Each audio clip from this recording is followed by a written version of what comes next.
Hello, my name is Jack Wyatt, and I will be teaching you all you need to know about the FDIC, or Federal Deposit Insurance Corporation.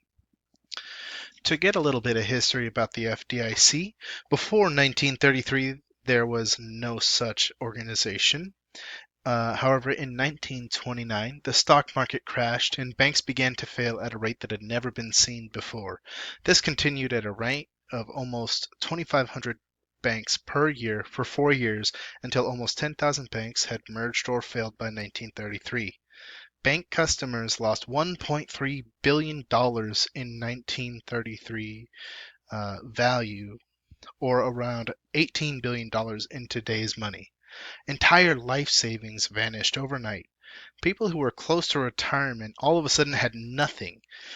Trust in the U.S. banking system was eroded, and so people started to hoard their money. So in 1933, Franklin Delano Roosevelt was elected in a landslide victory. This was largely due to the fact that the Hoover administration had refused to do much of anything to try and end the Depression. In FDR's first 100 days, he created the organization that he called the Federal Deposit Insurance Corporation. He wanted to create this agency to restore trust in the U.S. banking system. Initially, the FDIC only insured $2,500, which was $46,000 in today's money. So the way the FDIC works is that banks have to apply to be a member. After reviewing the bank's finances and capital, the FDIC will determine if the bank has good enough standing to be a member.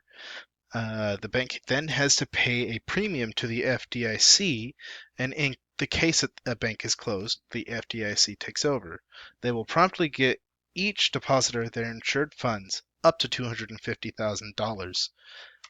Now, the FDIC protects four different kinds of funds: checking and savings accounts, certificates of deposit, and money market deposit accounts. All other investments, such as stocks or bonds, are not insured by the FDIC.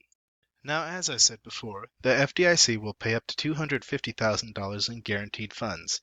However, this is done on a per customer, per bank basis. If, for example, a single customer had a checking account with $150,000 and a certificate of deposit for $150,000, then in the case that the bank fails, the customer is going to lose $50,000, which is over 15% of their investment, which they really could have used in the case that the bank failed. However, you can still get more funds if the FDIC is able to sell off assets that the bank had. It will likely not be the same amount that that customer had over the limit, but it'll be something. And these payments occur over years as as the FDIC sells off the bank's assets. So the best way to ensure that your money is safe is to keep less than $250,000 in accounts at any one bank and spread it out. So you could have $250,000 in a checking account of one bank, but another $250,000 in a different bank savings account. So in conclusion, the FDIC is a tool for the savvy investor to use to help insure themselves in the event that a bank fails. By making sure that they don't have too much in any one bank, in any one account, they will help to make sure that their funds are safe. Keeping in mind of the limitations of the FDIC will allow the smart investor to diversify their investment portfolio so that even in the case that a bank fails, they will still have at least some of their money. Thank you.